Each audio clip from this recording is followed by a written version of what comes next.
पर आप आपके मन की बात कहे। जी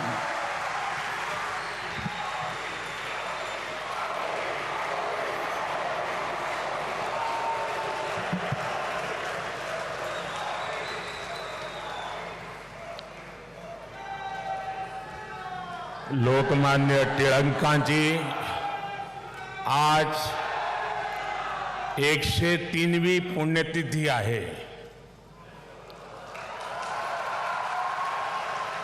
देशाला अनेक महानायक देण्याच्या महाराष्ट्राच्या भूमीला मी कोटी कोटी वंदन करते।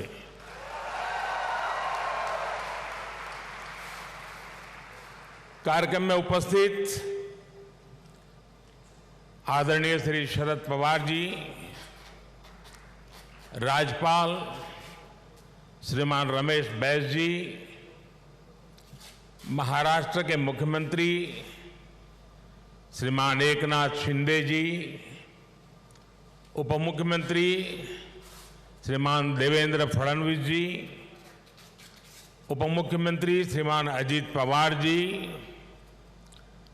ट्रस्ट के अध्यक्ष श्रीमान दीपक तिलक जी, पूर्व मुख्यमंत्री मेरे मित्र श्रीमान सुशील कुमार शिंदे जी, तिलक परिवार के सभी सम्मानित सदस्यगण एवं उपस्थित भाई और बहनों, आज का ये दिन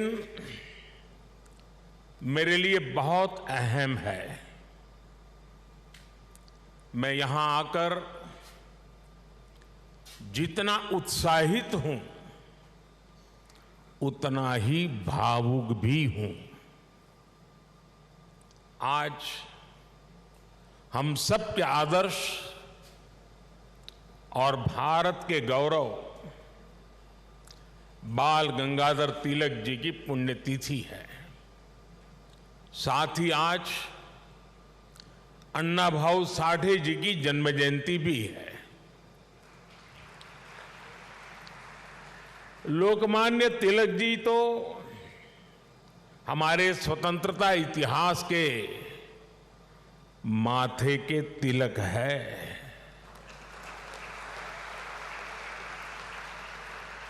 साथ ही अन्ना भाऊ ने भी समाज सुधार के लिए जो योगदान दिया वह अप्रतिम है, असाधारण है। मैं इन दोनों ही महापुरुषों के चरणों में श्रद्धापूर्वक नमन करता हूं। आज या महत्वाच्या दिवशी मला पुण्याच्या या पावन भूमीवर महाराष्ट्राच्या धर्तीवर येण्याची संधी मिळाली, हे माझे भाग्य आहे।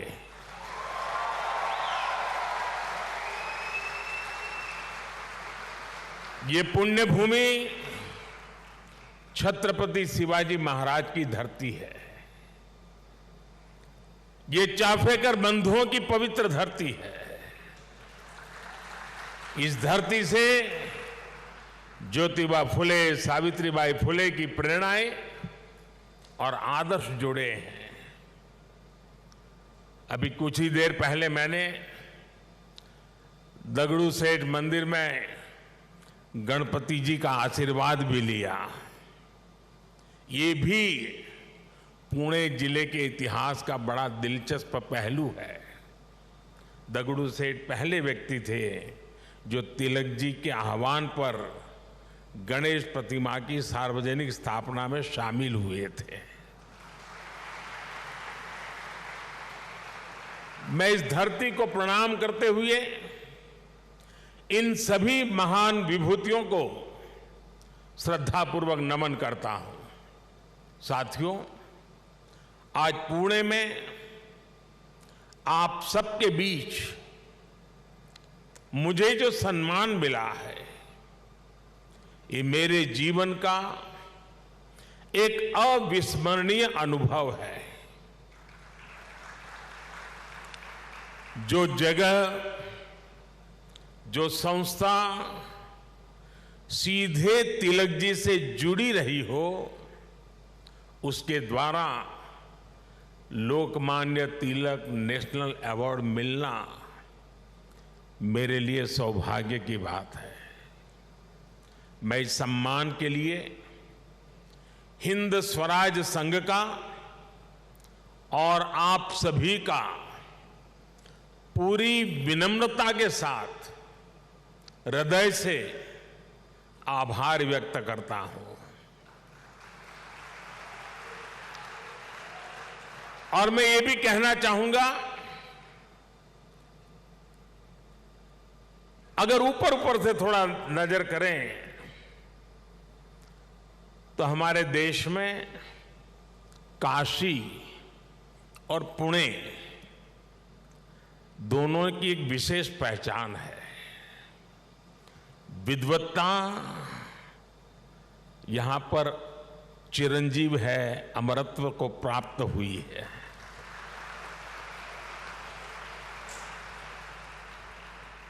और जो पुणे नगरी विद्वत्ता की दूसरी पहचान हो, उस भूमि पे सम्मानित होना जीवन का इससे बड़ा कोई गर्व और संतोष की अनुभूति देने वाली घटना नहीं हो सकती है। लेकिन साथियों, जब कोई अवार्ड मिलता है तो उसके साथ ही हमारी जिम्मेदारी भी बढ़ जाती है। आज जब उस अवार्ड से तिलक जी का नाम जुड़ा हुआ हो तो दायित्व बोध और भी कई गुना बढ़ जाता है। मैं लोकमान्य तिलक नेशनल अवार्ड को 140 करोड़ देशवासियों के चरणों में समर्पित करता हूं।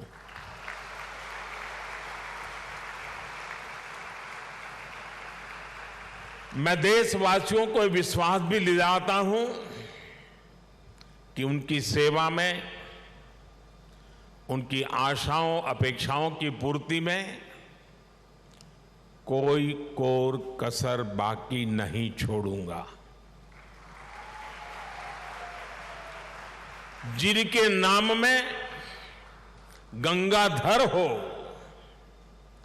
उनके नाम पर मिले इस अवार्ड के साथ जो धनराशि मुझे दी गई है वो भी गंगा जी को समर्पित कर रहा हूं।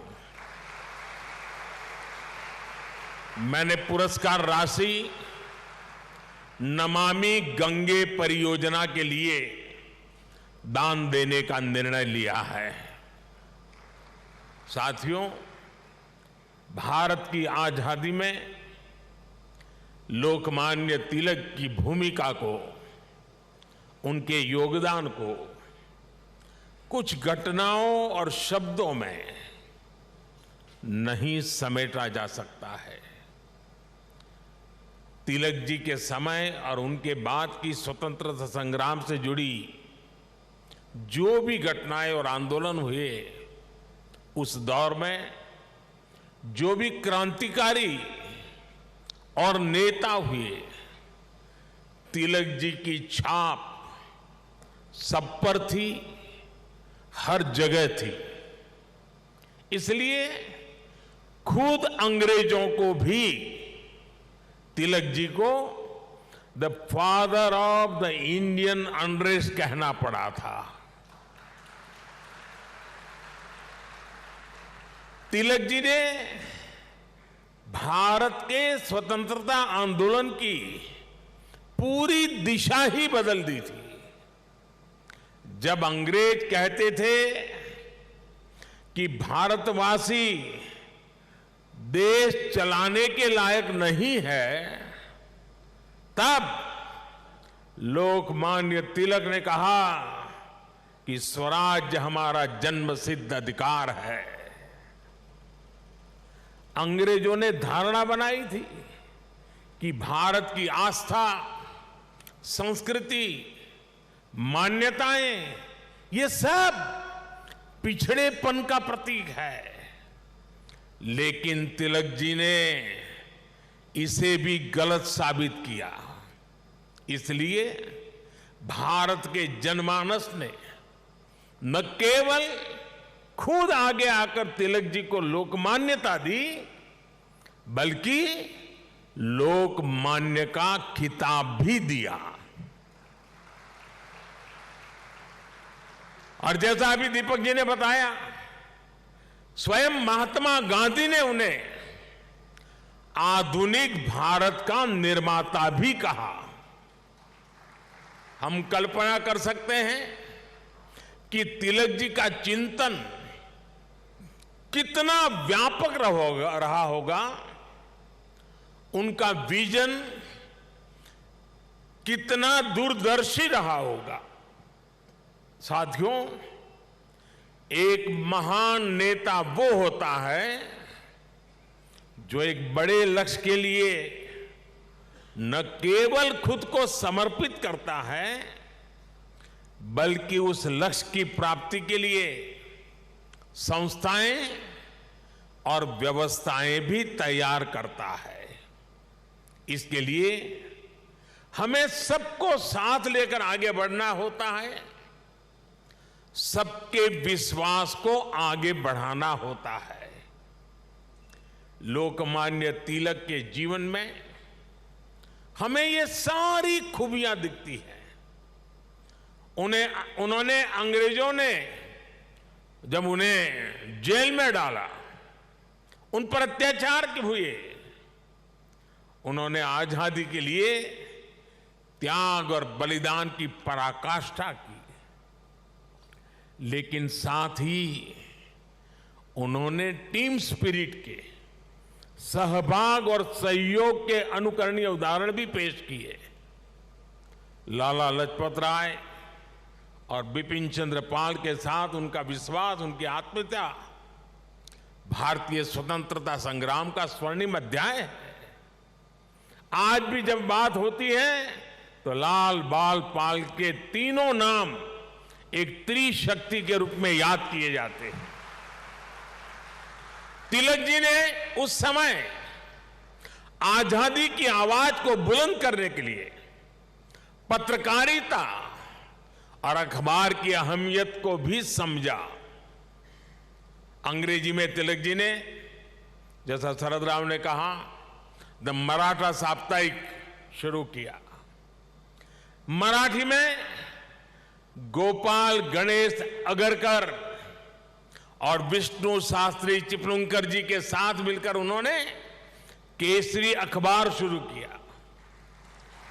140 से भी ज्यादा समय से केसरी अनवरत आज भी महाराष्ट्र में छपता है, लोगों के बीच पढ़ा जाता है।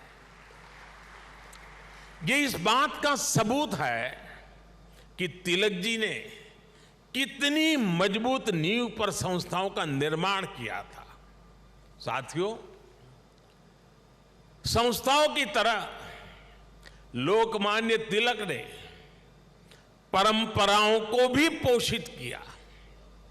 उन्होंने समाज को जोड़ने के लिए सार्वजनिक गणपति महोत्सव की नींव डाली। उन्होंने छत्रपति शिवाजी महाराज के साहस और आदर्शों की ऊर्जा से समाज को भरने के लिए शिव जयंती का आयोजन शुरू किया। ये आयोजन भारत को सांस्कृतिक सूत्र में पिरोने के अभियान भी थे और इनमें पूर्ण स्वराज की संपूर्ण संकल्पना भी थी।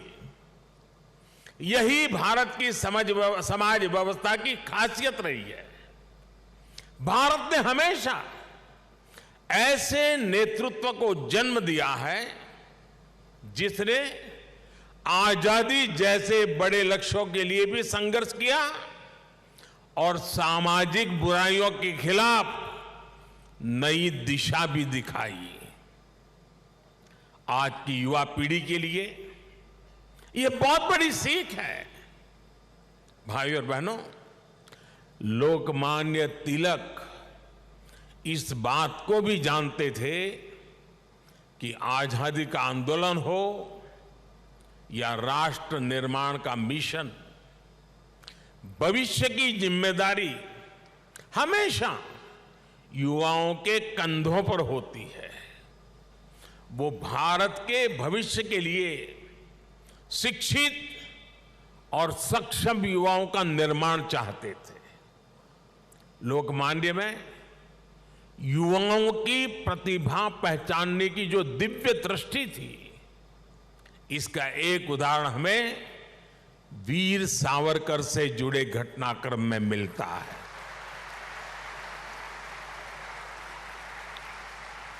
उस समय सावरकर जी युवा थे। तिलक जी ने उनकी क्षमता को पहचाना। वो चाहते थे कि सावरकर बाहर जाकर अच्छी पढ़ाई करें और वापस आकर आजादी के लिए काम करें। ब्रिटेन में श्यामजी कृष्ण वर्मा ऐसे ही युवाओं को अवसर देने के लिए 2 स्कॉलरशिप चलाते थे। एक स्कॉलरशिप का नाम था छत्रपति शिवाजी स्कॉलरशिप और दूसरी स्कॉलरशिप का नाम था महाराणा प्रताप स्कॉलरशिप। वीर सावरकर के लिए तिलक जी ने श्यामजी कृष्ण वर्मा से सिफारिश की थी। इसका लाभ लेकर वो लंदन में बैरिस्टर बन सके। ऐसे कितने ही युवाओं को तिलक जी ने तैयार किया। पुणे में new English school, Deccan education society और फर्ग्यूसन कॉलेज जैसे संस्थानों, उसकी स्थापना उनके इसी विजन का हिस्सा है। इन संस्थाओं से ऐसे कितने ही युवा निकले जिन्होंने तिलक जी के मिशन को आगे बढ़ाया, राष्ट्र निर्माण में अपनी भूमिका निभाई। व्यवस्था निर्माण से संस्था निर्माण, संस्था निर्माण से व्यक्ति निर्माण और व्यक्ति निर्माण से राष्ट्र निर्माण, ये विजन राष्ट्र के भविष्य के लिए रोड मैप की तरह होता है। इसी रोड मैप को आज देश प्रभावी ढंग से फॉलो कर रहा है। साथियों, वैसे तो तिलक जी पूरे भारत के लोकमान्य नेता है, लेकिन जैसे पुणे और महाराष्ट्र के लोगों के लिए उनका एक अलग स्थान है, वैसा ही रिश्ता गुजरात के लोगों का भी उनके साथ है।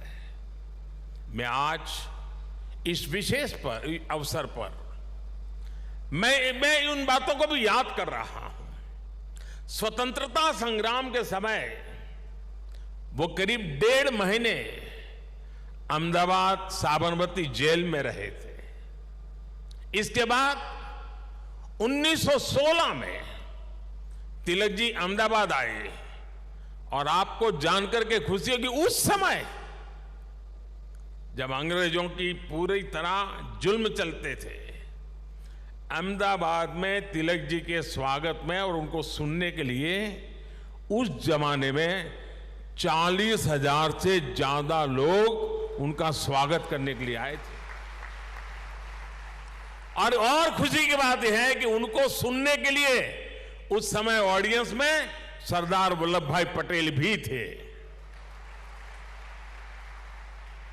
उनके भाषण ने सरदार साहब के मन में एक अलग ही छाप छोड़ी। बाद में सरदार पटेल अहमदाबाद नगर पालिका के प्रेसिडेंट बने, म्युनिसिपैलिटी के प्रेसिडेंट बने। और आप देखिए उस समय के व्यक्तित्व की सोच कैसी होती थी। उन्होंने अहमदाबाद में तिलक जी की मूर्ति लगाने का फैसला किया। और सिर्फ मूर्ति लगाने का फैसला किया नहीं, उनके निर्णय में भी सरदार साहब की लौह पुरुष की पहचान मिलती है। सरदार साहब ने जो जगह चुनी वो जगह थी विक्टोरिया गार्डन।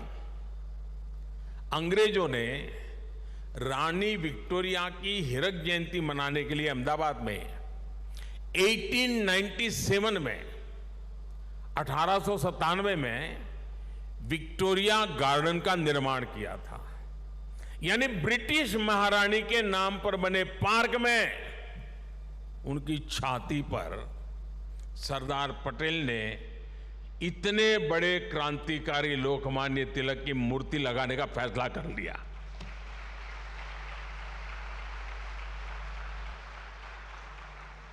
और उस समय सरदार साहब पर इसके खिलाफ कितना ही दबाव पड़ा, उन्हें रोकने की कोशिश हुई, लेकिन सरदार तो सरदार थे। सरदार ने कह दिया वो अपना पद छोड़ देना पसंद करेंगे, लेकिन मूर्ति तो वहीं पर लगेगी। और वो मूर्ति बनी और 1929 में उसका लोकार्पण महात्मा गांधी ने किया। अहमदाबाद में रहते हुए मुझे कितनी ही बार उस पवित्र स्थान पर जाने का मौका मिला है और तिलक जी की प्रतिमा के सामने सर झुकाने का अवसर मिला है। वो एक अद्भुत मूर्ति है जिसमें तिलक जी विश्राम मुद्रा में बैठे हुए हैं। ऐसा लगता है जैसे वो स्वतंत्र भारत के उज्जवल भविष्य की ओर देख रहे हैं।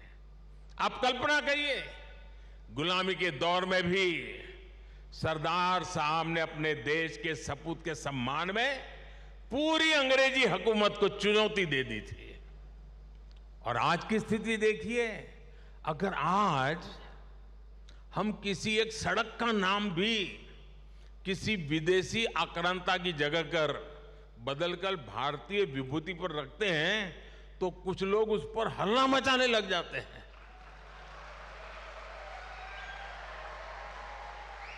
उनकी नींद खराब हो जाती है।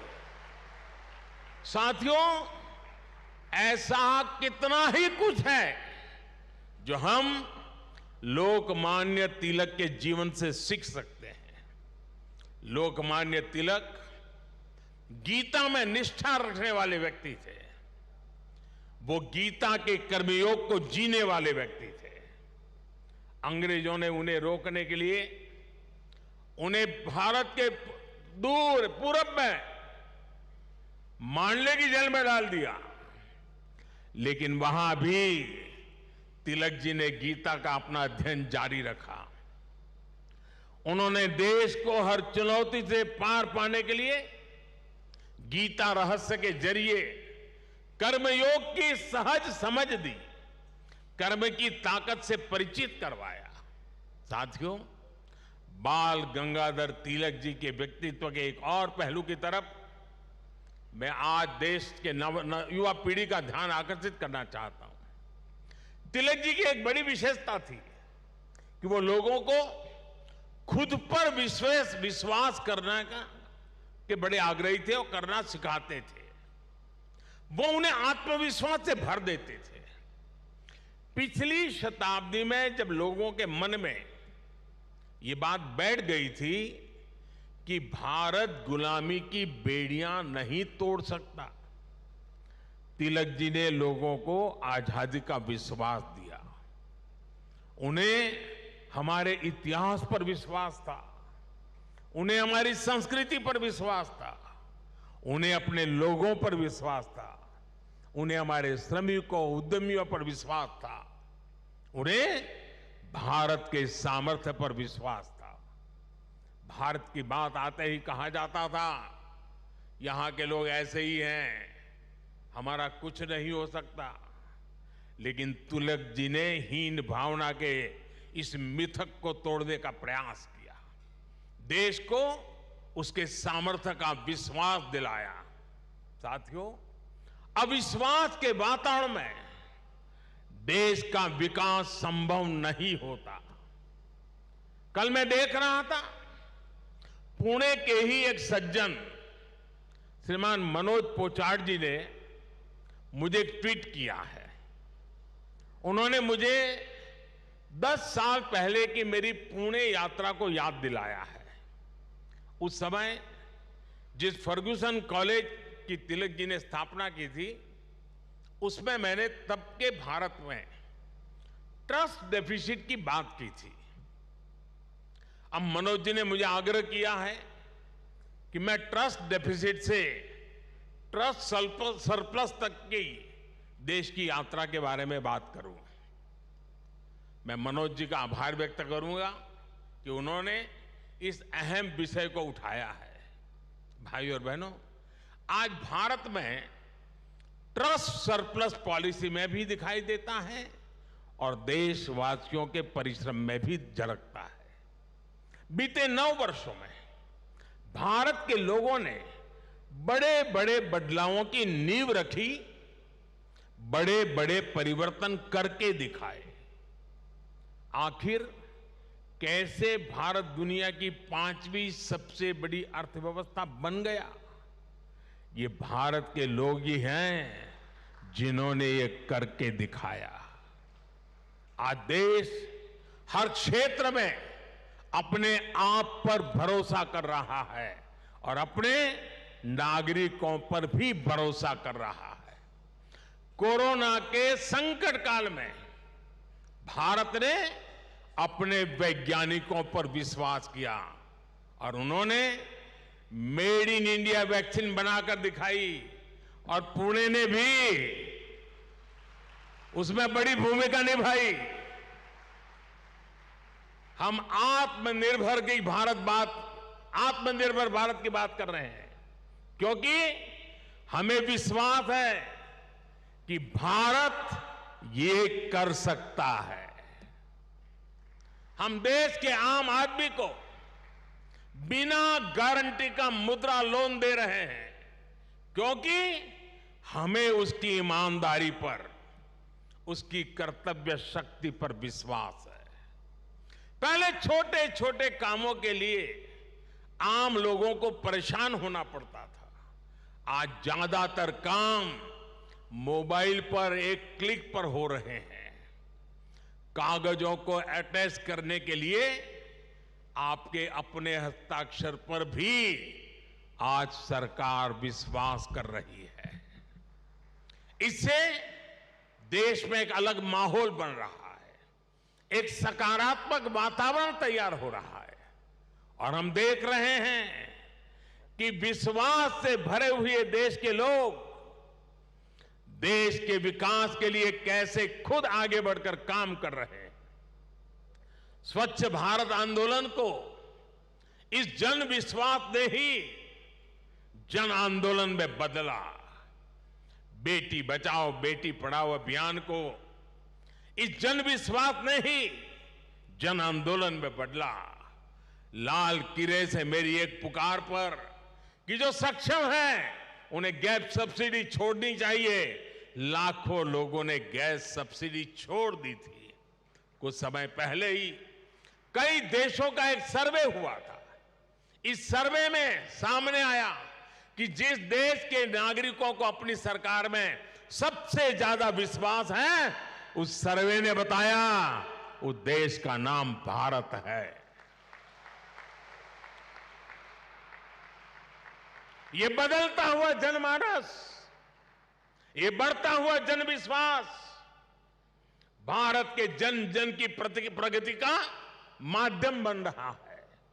साथियों, आज आजादी के 75 वर्ष बाद देश अपने अमृतकाल को कर्तव्य काल के रूप में देख रहा है।